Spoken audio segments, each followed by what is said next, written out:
All right. Hello and welcome to the Coaching Conversation podcast. This is your host, Salah Elleithy. I am honored to have with me today Dr. Ed Tori. Dr. Ed is an influence speaker and an expert in human connection. And today I will be exploring his journey from medical doctor, medicine to coaching and influence speaker. Dr. Ed, welcome. Yeah, thank you for having me. This is exciting. It's by the way, it's also a great name for your podcast. So I just have to say that. Yeah, thank Yeah. you. The idea is to have conversations using some of the coaching skills, which I believe, and you probably might share this view as well, is coaching skills are human skills. hmm And so I want to start by the question that I usually ask every guest. How did you end up in this line of work? I would have to step back into sort of the distant past on to reflect the journey forward. I started off in medicine. My undergrad degree is in Africana studies, actually. I went to medical school, and while I was in medical school and in my internship and residency afterwards, I started to look ahead to my mentors, and I didn't like what I saw. Meaning, I learned a lot from them. Tremendous people, tremendous minds, but their relationships with other folks, like people that are important in their lives, their spouses, their kids, their adult parents. Most of those relationships were failing, or maybe not that, but maybe they were jaded about work. And I kind of came in bright-eyed, bushy-tailed, ready to change the world and, help serve people. And here I am getting, squashed by some of the real life issues that people are running into. So what happened is I started looking for an active way to leave medicine. And I started some online businesses. I started a medical humor company. By the way, this is very early 2000s. So I started a medical humor company, and I started a sort of training company where I basically trained interns and residents and medical students stuff that I wish I had learned prior to entering the field. So while I was doing that, I realized I needed to learn how to market, but I didn't know how to market, and I also couldn't go back to school. I was in the middle of my training or the early parts of my career, and I couldn't just drop everything and go to school. So I took an interesting tact. I called up a semi-famous, like famous in their world, internet marketer. And I said, hey, I'm not a weirdo, but I have a weird question. Can I can I come learn from you? Like wherever you are. I just want to come out to where you are, see how you see the world, and then I'll study whatever you tell me to study for months or a year or what have you. So I did that. I flew out to California at the time, learned, saw how he saw the world, kept in touch a little bit. Eventually, he started releasing programs and things like that, and I ended up purchasing those and whatnot. But then the following year, I realized I needed to learn persuasive writing. So I explored the field of direct response copywriting. Those are the people that write persuasive writing to get you to click or to get you to buy now, or 7 ways to six pack abs without leaving your desk. You won't believe number three. Those people that write that, they direct response copywriters. I did the same thing. I called up a semi-famous in their space direct response copywriter and said, "Hey, I'm not a weirdo. I have a weird question. Can I come learn from you?" So I did that again and again each year. Actually, for it ended up being for 23 plus years. Now it's 24. Each year I pick a different discipline and I go study from it. But what happened is after that second year, I saw that all of my relationships were improving. Even ones that were already good, they became like wonderful. And so I thought, what is this? Like, oh, something's going on. Like, is it, I'm not marketing to them. I'm not doing any direct response copywriting principles on my wife, right? But my relationship with my wife, my in-laws, my kids, patients, families, other physicians, nurses, social workers, across the board, my relationships improved. And when I realized it was influence, it was rapport, it was connection. And so that I kind of got addicted to learning from other disciplines.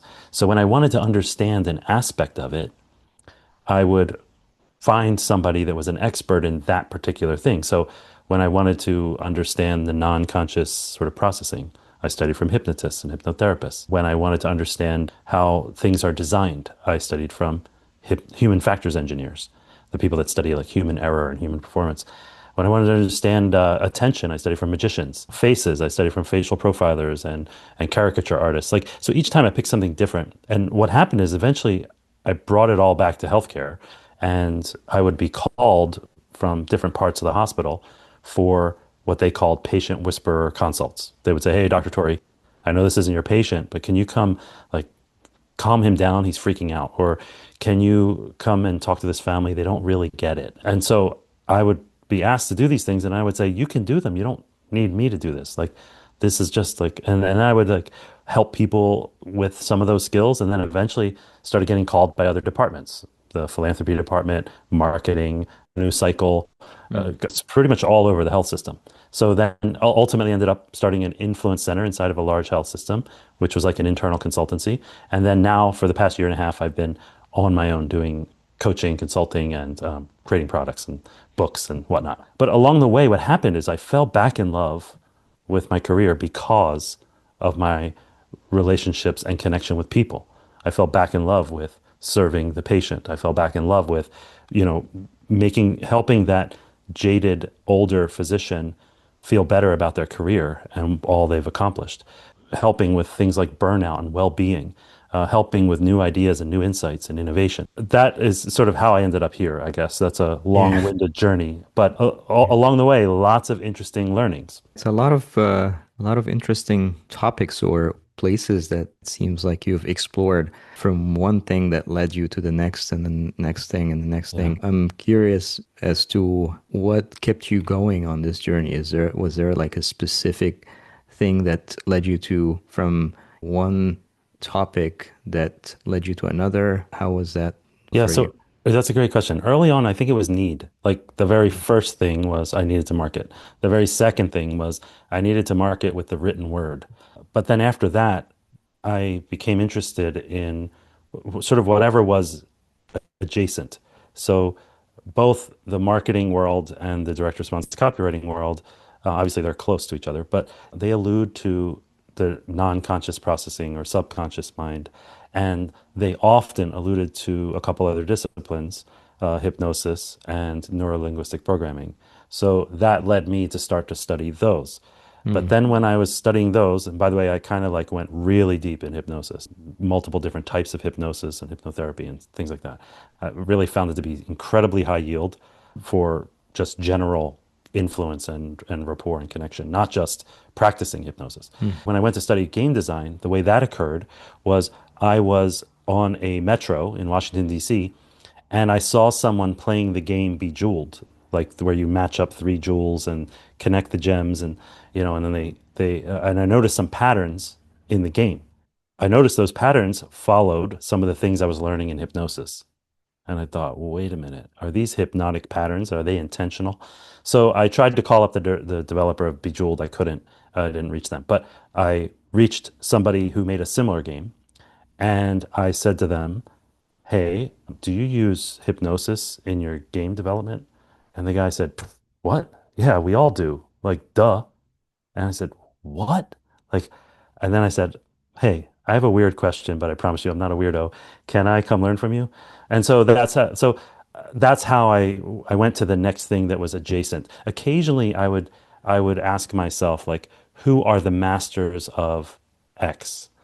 Whatever that X was, I would then seek them out. So, who are the masters of attention? I thought those were stage performers, cinematographers, magicians, Magician. etc. Right. So that's sort of how I went about it. Occasionally, there were other ways. Like for speaking, I do a ton of public speaking. I had always been doing a lot of it, and people would say I was really good at it, like it was my superpower. And then somebody asked me one day, "Have you ever officially studied from a public speaker, like Mm. the methodologies and all those things?" And I was like, "No." Maybe I should, right? So Yeah. then that's how I ended up with that one. So it's like each one arrived at a different way. So this year I happened to be trying to solidify a regular cadence of learning from what they call visual practitioners or Mm. sort of the ones that record meetings. Sometimes they draw the meeting out. I love how they see space and how they conceptualize. They take concepts that might be complex and they make them very simple. And then they unify them all in like in a picture at the end. Like I want to understand that thinking. So that's sort of what's next on the It's learning agenda. Yeah. It's interesting because my last guest was a graphic facilitator. Uh, So pretty much what you're talking about, where he facilitate groups and then yeah.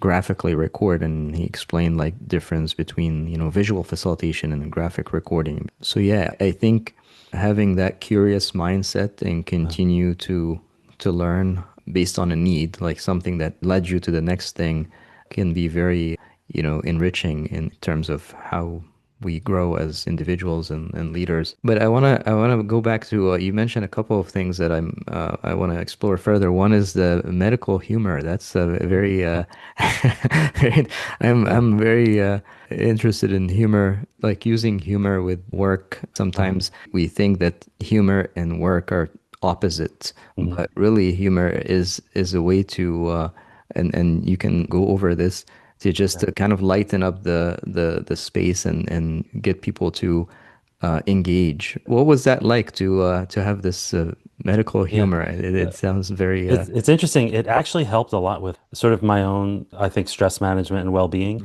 and then also culture change in the health system. So I'll give you a few examples. One of the things that I did was I would collect what they call medical malapropisms, which is basically it's like a verbal blooper, right? So somebody meant to say something, they said something else. And one night it occurred to me, I'm gonna trademark the term chart farts. And that's what I called them, chart farts. So what happened is I started collecting chart farts. I have thousands and thousands of them because I set up a 1-800 number, a fax number, all these things. They were sent in from all over the country, like nurses and radiologists and, like all over. And so I've collected them, right? And what happened is that became almost like a social currency in the health, Mm. like at work, right? Like people be like, hey, I got a good one. I saved it for you, and then we talk and like it just increased camaraderie and all those things. So that's one aspect. Another aspect is sometimes I used it when I was in a leadership role. Like, so for example, one time for about 9 years, I was the director of a cardiac surgery unit. So I took care of the people after heart surgery. I didn't do any heart surgery. I'm medical. So I took care of the people on the hospital floor after heart surgery. And there was a nurse who repeatedly would get written up for like putting stuff there. So there's a cart outside of the certain rooms if the person needed specific equipment before you walk in, like to be isolated, like a gown and gloves and mask and all these things before you go in. They call that an isolation cart. So she would put her coffee on there, but really like that's like a no touch zone, right? Like you Mm. don't put anything on it. So rather than do the normal thing, which would be somebody disciplines her, writes her up, reprimands her, I put a sticker on her coffee that said, "What's a little C. diff shared among friends?" Now, C. diff is an organism that causes diarrhea. So I put it on there on her coffee. What's a little C. diff shared among friends? And so she came out of the room and she picked up the coffee and she started, she took a sip and then she saw the sticker and she cracked up laughing. She called over all of her friends and then they're like, oh my God, who did this? Like, was this Dr. Tori? And then she finally, somebody called me out from one of the rooms and they're like, hey, Dr. Tori, did you do this? I was like, yeah, yeah, that was me. And she goes, message received loud and clear. I will Mm. never forget this. I saw her maybe 7 or 8 years later, and she's like, I still remember that sticker. I never put Wow. anything back there. What happened is that's in the method of humor that makes something funny is also a method that's used in influence, which is called a pattern interrupt. So, Mm. like normally the thing's going along and then there's a punchline. The punchline is something you didn't expect. It breaks the pattern. A sticker on your mug breaks the pattern. That's why it sticks, it lands, it lasts longer. And so it's a very powerful tool for influence. But of course, with humor, you have to be careful because like there are Right. lines that could Yeah. easily be crossed. But Mm. the methods that are used inside of humor that comedians and cinematographers and all that use are the same, or often cross over with many influence domains. I like to highlight this idea of pattern interrupt because Hmm. that's really coaching is to some extent, or conversations in general are about maybe pausing a question that someone didn't Yeah. expect and just kind of jolts them or get their attention or make them think about something that they never thought about. So this concept or idea is very relevant to coaching, but it's also using humor makes it even more relatable Yeah. because who doesn't like humor, and people just it increase or build this rapport that is obviously very important for influence, Yeah. having that report. So that's very interesting that how you brought humor into a space that people are very serious, like in the Yeah. medical field, even in corporate in general. A lot of times people think of work as this is serious stuff. Yeah. You Yeah. know, Yeah. Yeah. get use humor. The other thing, like the idea of influence, like Mhm. how did you start to think about influence? How was your journey to learn about this space? Well, so when I started going first to marketing, then to direct response copywriting, and then to hypnosis, in the year between direct response copywriting and hypnosis, that's when I realized what it was. I asked myself, like, what is this? Why are my relationships improving? Why are people asking me to help with other challenging conversations or relationships or asking for my advice on things like this? And that's when I realized that it was influence. There was a period of time where, like, if you look at healthcare specifically, you'll see waves of words that sort of catch on: quality, safety, innovation. While I was in the midst of working inside of an institute for innovation, and innovation was the buzzword in healthcare, I went to my boss and I said, I think the next word is influence. In a world where everything is changing and changing fast, business models are changing, care models are changing, technology, currency is changing. Like, all these things are changing so fast: AI, virtual reality, all these things. When the world is changing and changing fast, I basically thought, like, well, what hasn't changed? Let's get really good at that. What hasn't changed in thousands of years is how to move people. The same principles exist in all of these different domains, and they've existed for millennia. And Mm. so, if everything's changing and changing fast, you could try to keep up, and that's important. You could also get really good at the stuff that doesn't change. And then I would also say, like, as the world gets more virtual, more digital, more artificial, we will crave the human-human connection. So let's get good at that. And I find that, like, I want my kids to have that ability to establish connection with someone of any age, to empathize and to be able to serve through the human-human interaction. I think that's going to be so vital in the years ahead. And I just think it's like a vital skill we should all be learning in some way, Yeah. shape, or form. I talk to many people in organizations, and especially with the rise of AI, and Mhm. people starting to talk more to AI Yeah. models, or than talking to each other. It becomes a lot harder to establish that connection and keep it alive. So it's an important skill, and even though it sounds simple, it's something that is learnable, and Mhm. something that we could all improve. So if you were to, I guess, break it down into like establishing or having a conversation, you mentioned this idea of hypnosis, which again, like when people hear hypnosis, Yeah. they think like, someone is gonna put them to sleep and make them Right, do right. things that they don't want to do or Right, right, something. right. Yeah, it's not But that.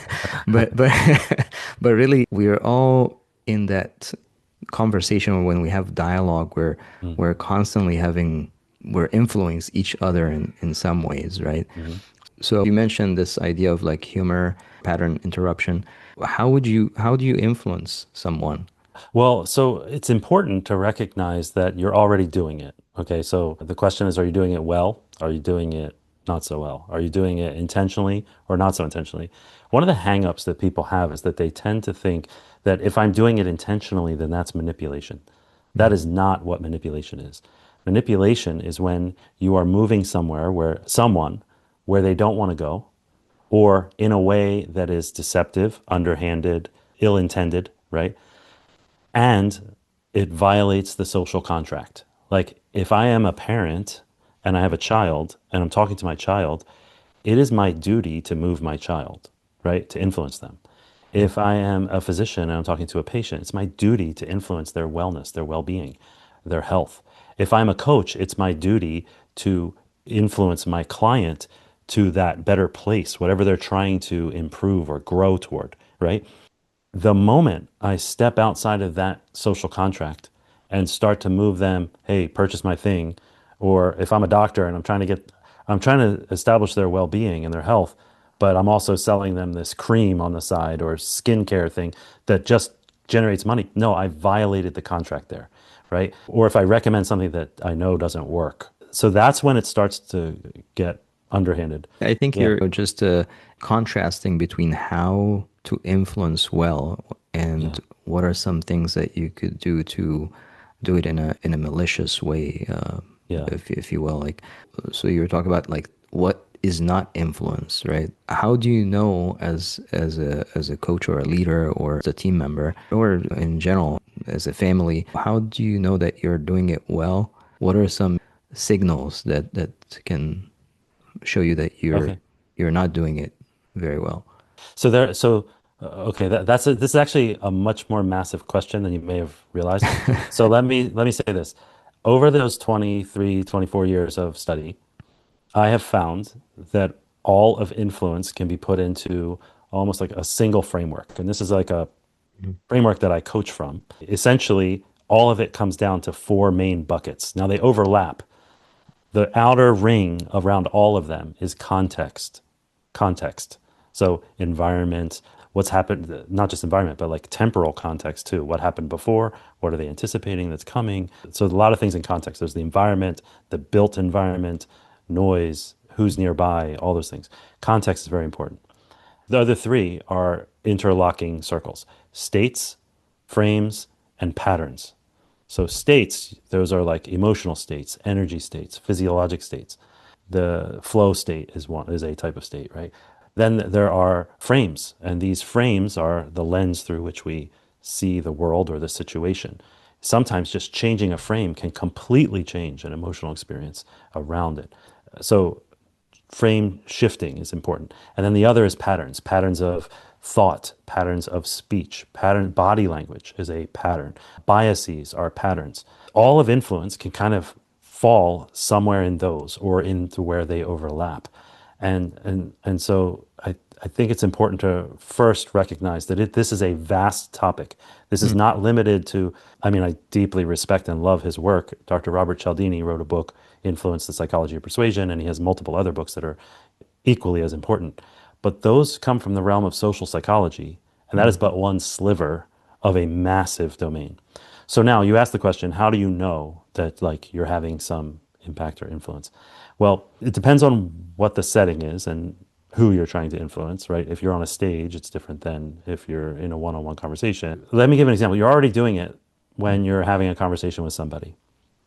If they feel heard, or if you see the body language of listening where they are listening, if they're talking and they feel heard, or if you're talking and they exhibit interest and, and sort of like a desire to know more and to keep listening, or cues that keep the conversation going, it's happening right there. If you go to console a friend who had a breakup or lost a loved one or is struggling raising their kids, right? Like consoling them or giving them advice and sincere advice, those are all forms of influence. And you kind of already know when those are working. If you're out with friends and you start to see that people are laughing at the same volume and they're sort of like mirroring each other's, like, maybe there's like biting sarcasm, humor back and forth, or the way they're sitting. That feeling of when there's rapport and connection and it's like time stands still, you're in it, right? Now, so there's other signs. Like if somebody comes back to you, sometimes we just have to listen to the feedback. Like somebody might come back to you later and say, when you said that thing, that really stuck with me. I went home and it changed how I related to such. Pay attention to those moments. Those are vital. And then the times that feel awkward, those are great times of learning. An example of that might be in small talk. When you're in the middle of small talk and it feels like it's going nowhere, that is a great opportunity to learn. Because if you can go from small talk to something deeper and keep the conversation engaging, then you'll see your skills are developing. Or if somebody doesn't want to have the talk and you recognize the boundary and you back off, that's also a form of influence. Like that actually establishes rapport, right? If somebody doesn't want to go there and you don't go there and you respect that, that increases rapport. So there's lots of ways of knowing or stumbling upon it. When you deliberately look at states though, so when I'm doing my coaching, talk about how to manage your own state, how to first observe them, recognize them, then to manage it or shape it, shift it. And then the other is their state. So there's your state, there's their state, and then there's how to change states. There's your frame, and how to change frames. Your patterns, their patterns, how to change patterns, your context, their context, and the context where you're all together. The interesting thing, though, is that most of the time, people focus on content when really what they should be focusing on is context. Yeah. That is actually so much more vital. Context. The idea of context and states, I learned this term a while back, HALT, an acronym, where it Yeah. stands for like hungry, angry, lonely, or tired. So these states, you have to recognize like how your what your state is, because that will affect how you know your conversation and the influence that you have Yeah. if you're operating from you know these states. I'm sure there are many more states, Right. but those Yeah. are the ones that usually can hurt the conversation or make the person less influential because they're operating from that negative space or state. Yeah. States are quite important, and different situations call for different states. Different types of influence call for different types of states. So, for example, if a doctor is going in to give somebody a terminal let them know they have a terminal diagnosis, that requires a very different state than going in and telling somebody that they're finally pregnant after trying for 7 years, Mm. which is a very different state than a football player in the locker room trying to get ready for the game or a comedian backstage about to step onto the stage. Those are all very different states. So, how they get into the optimum state to deliver whatever it is they're doing, that is vital. So, if you leave an argument at home and then you show up to a meeting at work, or vice versa, you have a bad day at work and then you come to talk to your kids, you're carrying that with you. That your child or your spouse or whoever, they deserve you to optimize your state before you interact with them. Because you know what happens? We often, because we're generally a little too self-centered, we think that someone's state is because of us, Mm. right? The other thing is you can engineer around states when you see patterns in states. So let me give an example. My boss, my former boss, when I worked in innovation, he was the chief innovation officer.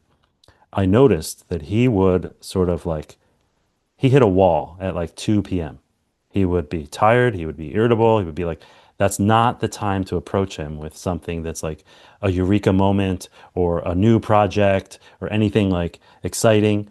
So what I did was I purposely went to my assistant and I said, don't ever schedule a meeting with him after 1 p.m. ever. If he ever asks and there's an open slot, don't fill it. Do it the next day. I Mm. said, no meetings with him after 1 p.m. Period. I made it the rule because I saw what his state was like and just to give you an idea of states, their impact is like your word choice, your body language, these all reflect your state. In hypnosis, they call them beamiers, behavioral manifestations of internal responses. So what's going on inside shows up outside, shows up in your body language, shows up in your micro expressions, shows up in your pace of speech, the word choice.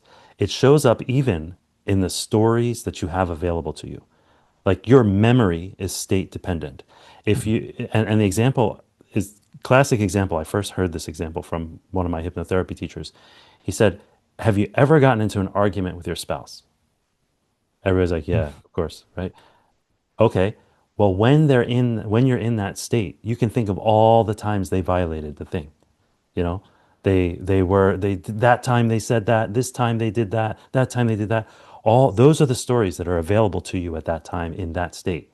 Mm. But take it the other side. Let's say you're preparing an anniversary gift for a special anniversary, or maybe they're hospitalized and you're going to see them in the hospital. You have very different memories available to you. You're thinking of the great times you've had. You're thinking of the heart-to-heart conversations, how you met, etc. So different states make different memories available to you. This is why they're vital. They're vital, especially for difficult conversations and those sort of things. So Yeah. it's powerful stuff. Yeah. Yeah, it reminds me of a course I did on communication. I think it's called nonviolent communication. Something I heard an expression about, like in relationships, you strike when the iron is cold.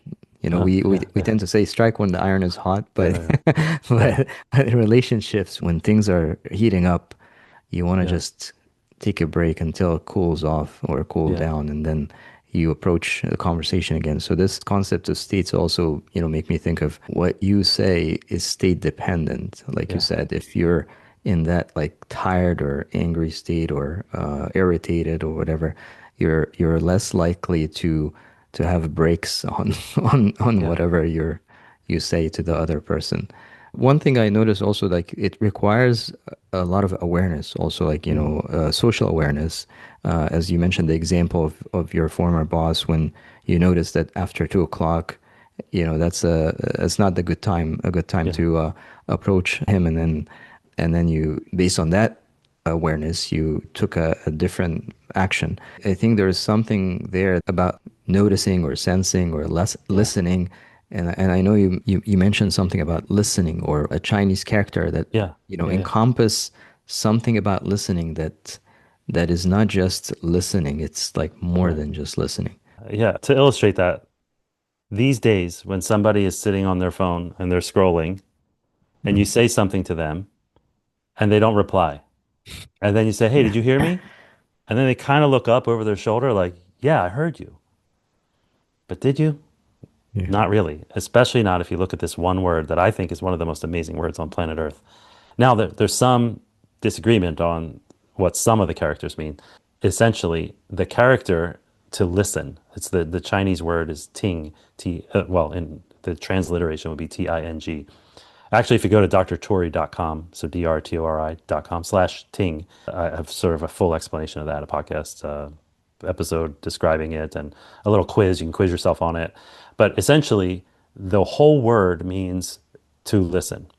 But each portion of the word, each little pictograph inside of it, has a different meaning. So one means to hear, another means to think, another means to see, another means to feel. And then the ones where there's a little disagreement on is one means to focus and the other means to be present. One of the most important skills in listening is seeing. You see changes. Remember, I said the behavioral manifestations of internal responses. What's going on inside shows up outside. So sometimes, it's interesting because, like, if I'm at a social function or a networking event or whatever, and people hear what I do, and they know that I do stuff on body language and all these things and hypnosis, they're like, are you analyzing me right now? Like, no, I'm not. But what happens is if there's a change, okay, if there's a change, then I snap to attention. So let's say somebody makes a joke that is inappropriate. Let's say it's sexist, racist, offensive to some group of people. And you notice that the others react. Mm. That is a form of listening. By seeing the body language of others being uncomfortable with what that person just said. So it's important to be able to see what discomfort looks like, to see what misunderstanding looks like, or confusion, or, and also trust, mistrust, clarity, confusion. Like if you can see what those look like on any one person, then when there's a change, you have work to do, right? Or maybe you said something and it deserves an apology. Maybe you said something and it deserves a deeper dive. Or Mm. maybe you said something and you found a boundary and you don't want to cross it because it's not the right setting to cross that boundary. This all comes from listening with your eyes, observing, being attentive to what is occurring in yourself. When there's a change, wait a minute, why do I feel different right now? What Yeah. happened? So it's just getting curious when there's a change. It's not sitting there saying, "Oh, they folded their arms, therefore they're closed." I really get tired of the body language experts on there that say this means this. Generally, X doesn't mean Y in body language. You're looking at clusters, Mm. and you don't actually know because actually, let me tell you a quick story. One time I was walking by a patient's room, and I had already seen the patient, but I noticed his wife was in there. So I popped my head back in and I said, "Hey, Mr. Jones, just want to let you know they're going to get a chest x-ray. No big deal. I'll stop back after that's done." And then I started to leave. I noticed his wife put her hand up here near her throat when I said that he's getting a chest x-ray. Mm. I started to leave and then I was like, "Oh, it's okay, Mrs. Jones. we get chest x-rays after heart surgery all the time. Like it's no big, this is a routine thing. And you know what she said to me? She's like, oh, it's not that. It's that I'm parked in 2 hour parking and I Mm, didn't know if I need to be here for that. So the reason that's important is because I noticed a change, a mm, concern. I was wrong about the concern, but I was correct that there was a concern. And so I addressed it. Does that make sense? It's yeah. like, so, so don't read and apply meaning to things.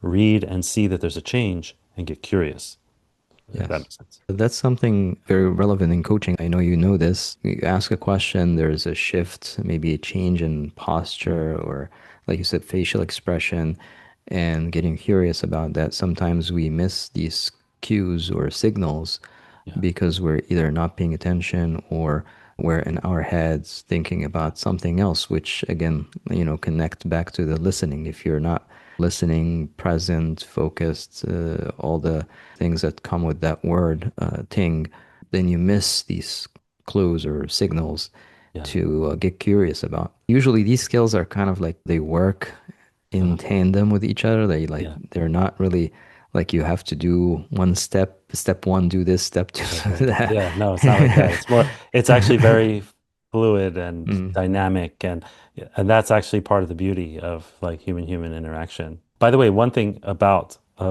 this noticing is that there's the not noticing is one major trip up that or failure that people end up doing. There's another one, and that is misapplying meaning. And mm, this is deadly for relationships. If somebody watches some so-called influencer talking about signs of deception, and then they go have a conversation with their spouse and they think they see the signs of deception, it can ruin a relationship. mm. And it may not have been deception at all.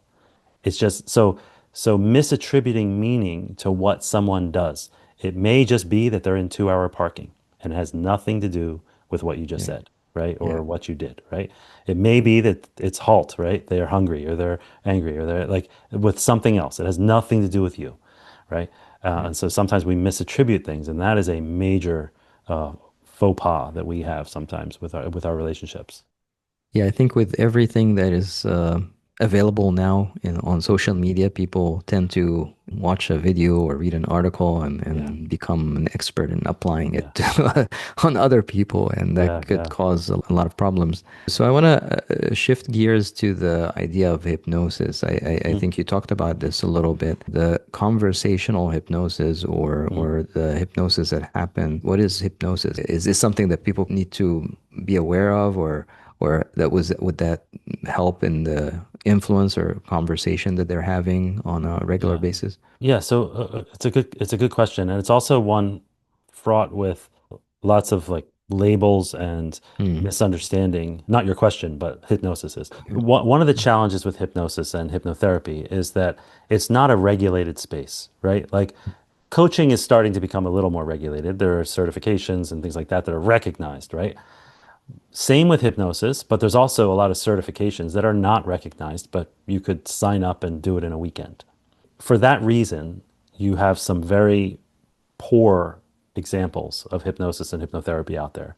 And people that are practicing because they learned it as a side hustle to try to get money or to do tricks at parties, and they didn't actually like do a serious deep dive into it. But the people who have done the deep dive and done, I'll sort of break down a little bit about some of the truths and misconceptions about it. So first, a trance state is a state where we go in and out of trance all the time. It is completely normal. When you are in a great conversation or especially if somebody's telling a story, you Mm, enter a slight trance state. Your eyes sort of like you sort of like defocus a little bit. You're actually so focused on the story that everything else disappears. mm, Time even starts to disappear. The same thing can happen if you're watching a movie or reading a book or even just driving, a drive you've driven multiple times. You zone, you don't even remember any of that trip, right? You were in a trance state, okay? Trance states are normal to go in and out of. The thing about trance states is that they are times when we are more open to suggestion. And the reason is, or the reason that hypnosis says it is, I would say that's the theory, is that mm, You're so focused. Like in meditation, you defocus on, you just let it go. You just let come whatever comes. In hypnosis, it's not that. It's the opposite. It's hyper focus. You focus on one thing. It doesn't have to be a swinging watch or anything like that. It could be a story, it could be a movie, it could be a book. And when you're so hyper focused, the other stuff is sort of like allowed in. It bypasses your critical wall that you would normally put up to filter something before you let it in. So, like somebody that has like the news on in the background all the time, they're letting messages in all the time because they're doing other things and it's slowly creeping in. They think it doesn't affect them, but it absolutely does. So, hypnosis just does this intentionally. So a hyper focus on something. So I like sometimes I help people with when they go into a courtroom and they have to testify. I might use hypnosis to get them into a state where they are calm and not as nervous about being in the courtroom.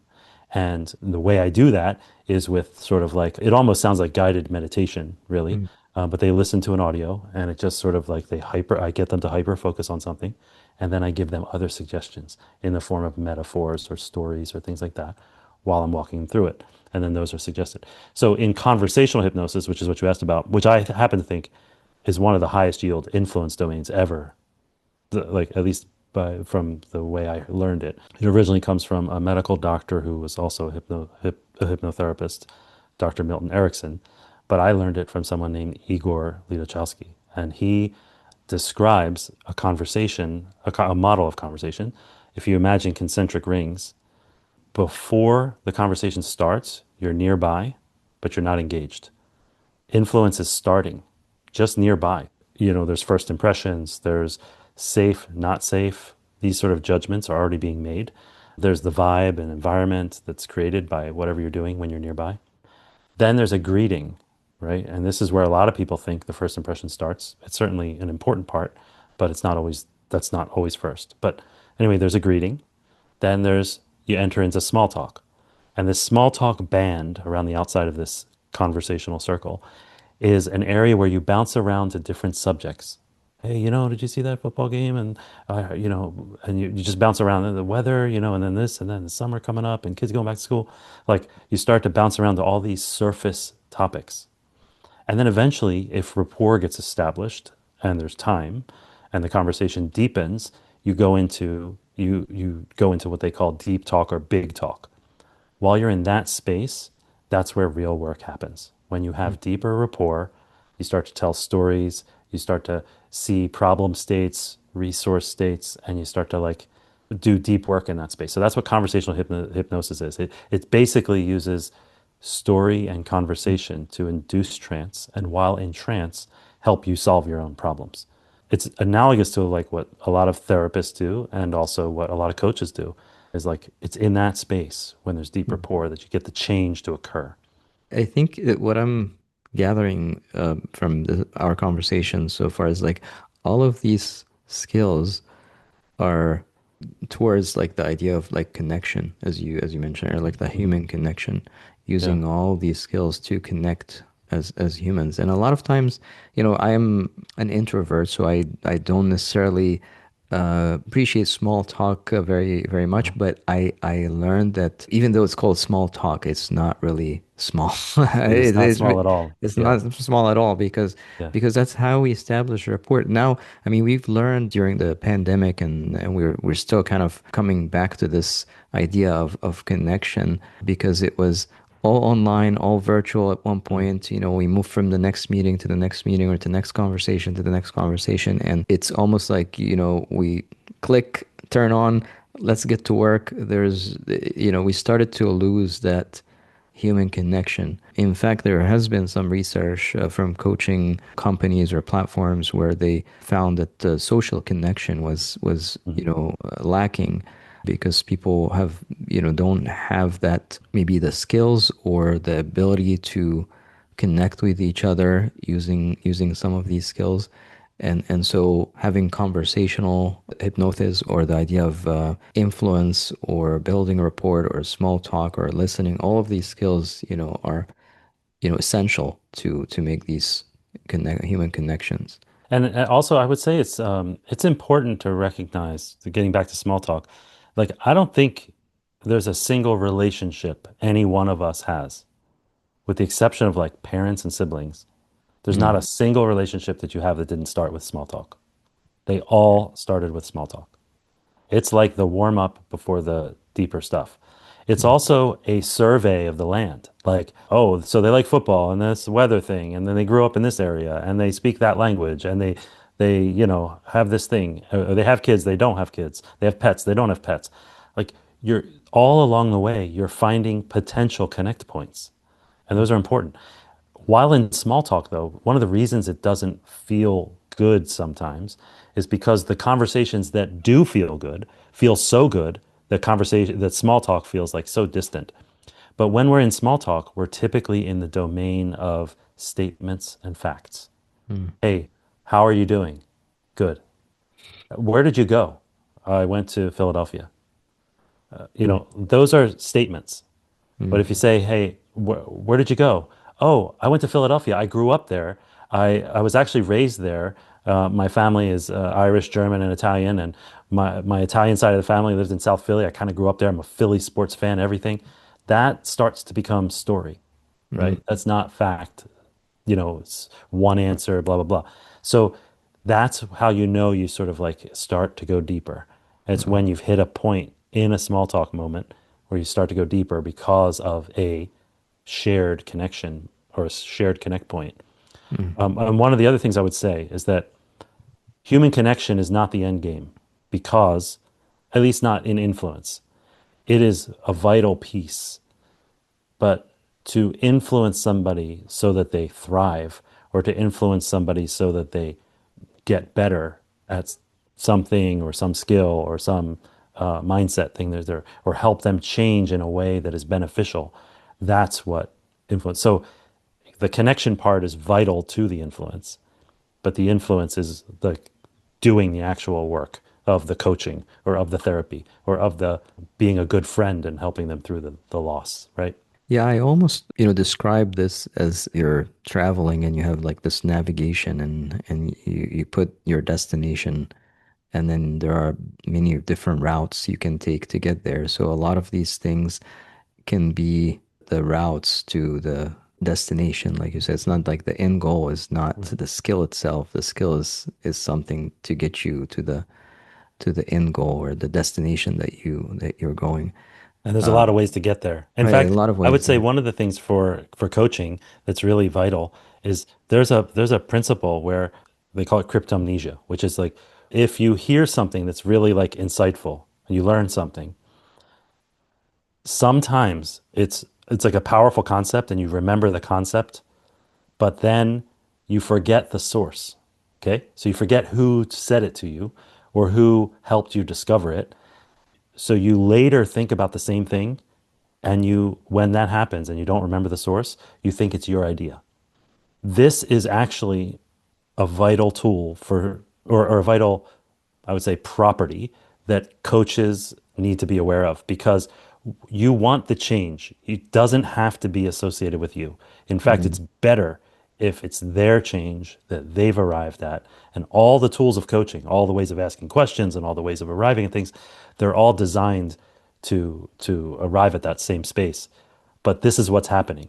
They learn of something or discover an insight or have an insight, but they no longer attribute the source to you. They attribute it to themselves. mm. And that is the sort of like a masterful stroke. That's the expert coach, the expert hypnotherapist, the expert or the friend that's very good at influence. Yeah, there's this quote, but I don't remember the whole thing. But I remember that last part of it. That at the end of the day, people after they change, maybe working with someone, they will think that we did it ourselves, right? Yeah, So they don't really associate like maybe all of the questions or the influence or the space that a coach or a hypnotherapist is providing, which is fine because again, that's the goal is to help them get to the destination. The goal is right. not to we don't have to be in the same car when they get Yeah, yeah, there. They took the route. We provided some routes, and they were able to that endpoint. So yeah, I appreciate this conversation. yeah. Any final thoughts or anything that you would like to share from this conversation, or that you Um, want to I leave? would just, I think I would just encourage anybody that listens or watches that they think about influence in a way where you're already doing it. So, like, be deliberate Mm, and influence for good. Like initially, intentionally influence and intentionally develop skills at it so that you can serve. That is how you will serve, is being able, that's like sort of part of the word service. You will not be of service to the world unless you influence. mm, Like the end. Like that's just the way it is. And I would say respect the boundaries of influence and where it does cross over into something that is darker.